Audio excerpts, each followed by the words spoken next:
So, ladies and gentlemen, please welcome Betsy Williams.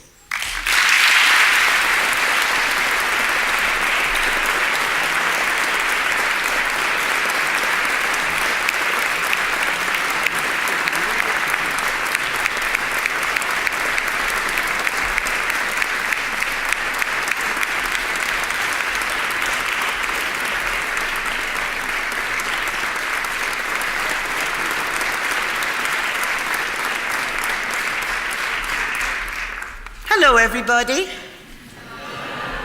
Oh, good, you're alive. Now, before I start, would you please do me a favor? Would you all stand up? Now, I want you to give each other a hug.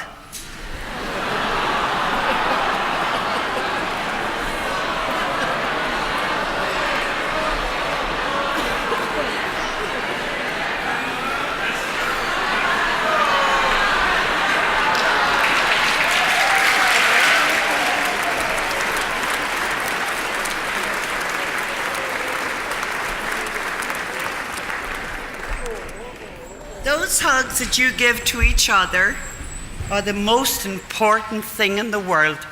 Arms are for hugging, not for killing.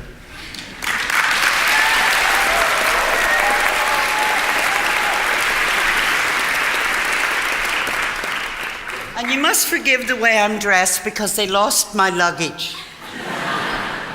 I intended to come in here with a ball gown and knock you all on the floor because I'd look so glamorous. I guess the airlines had another plan for me. I am so honored to be here, and I'm not saying that in any superficial way whatsoever, because to be among young people is to be among the heart of the world that pumps and pumps, because I was once young. You don't believe it? I was a very young woman when I won the Nobel Peace Prize. I was only 31 years old. And it was scary. It was really frightening.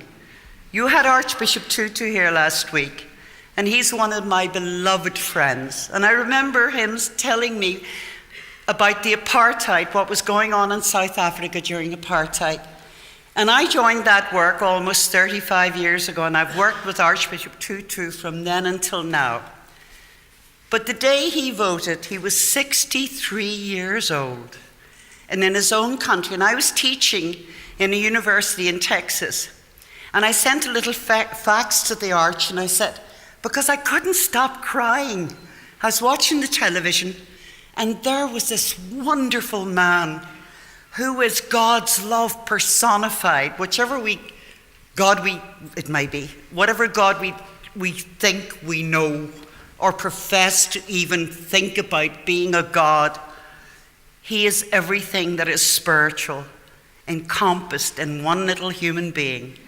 And he goes around the world just putting little bubbles of spiritualism on everybody he touches. And I sent him a fax, and I said in my fax, Archbishop, sitting here with the tears pouring down my face, can't believe you're voting. About 2 hours later, I got a fax back from him saying, dry your tears, you crazy Irish woman. I think the appropriate word is yippee!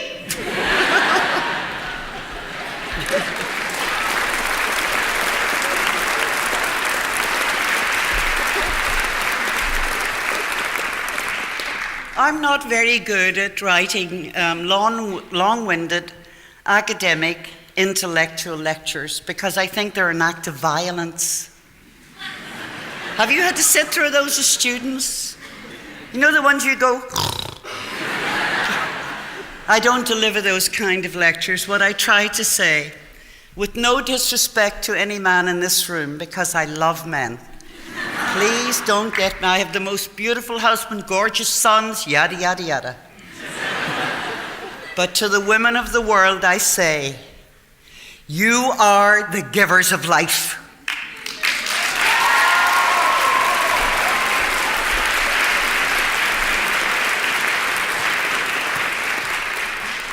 It is your duty to become the protectors of that life. When people ask me why I started a peace movement in Northern Ireland, it was very simple for me. Their names were Deborah and Paul, my children. I did not want my children to be brought up in a society that taught them nothing, only hatred, violence, discrimination. I, as a Catholic living in Northern Ireland, was rather like the people of Sahara, the people of South Africa. I knew exactly what injustice was all about. But I watched them in Ireland trying to face injustice with violence. And you know, when you get into that sickening cycle of useless violence, all you do on a daily basis is become more and more destructive. And the creative side of this brain closes down. But when you encompass, when you say to somebody, I love you, you're probably saying that to your husband or your child, but when you tell the human family, I love you enough to fight that you will be at peace, because peace is a fight. Peace is not for sissies.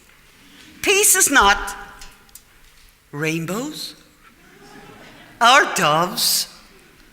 You can pray for peace. You can march for peace. You can scream for peace. You can do whatever. You've got to work for it. Number one, in anything we do in the field of justice, freedom, and peace, is hard work. And having said that, there's someone tonight, you can't see her standing beside me. She's the most beautiful lady from Burma. We call her our missing laureate. Her name is Daw Aung San Suu Kyi of Burma.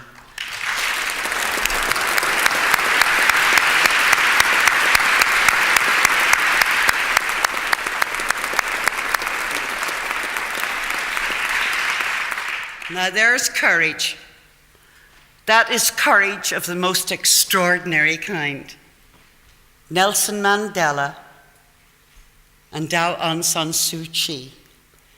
People who were incarcerated and are incarcerated because of their beliefs. Every one of us sitting in this room can do something to make somebody's life a little better on a daily basis. Even today now, I arrived in Copenhagen and I was running to the airport to get, now I can't run very fast at my age, but I was doing my best. Flying, the legs going like it. And I saw this little old lady just trying to get herself, she was shuffling to go along, and I walked over and said, can I help you? And she said, oh, thank you, the first person who asked. Just a person, everywhere you go, somebody has a little pain going on. If you take enough time to look at humanity, then you will say, we have a simple message for the world from this movement for peace. We want to live and love and build a just and peaceful society. We want for our children, as we want for ourselves, our lives at work, at home, and at play, to be lives of joy and peace. We recognize that to build such a life demands of all of us dedication, hard work, and courage. We recognize, every one of us recognize, that every bullet fired and every exploding bomb makes the work of peace more difficult. But we reject the use of the bomb and the bullet and all the techniques of violence. And we dedicate ourselves to working with our neighbours, near and far, day in and day out, to building that peaceful society, like the young woman receiving the prize this evening, to building that peaceful society in which the tragedies we have known are a bad memory and a continuing mourning. Thank you.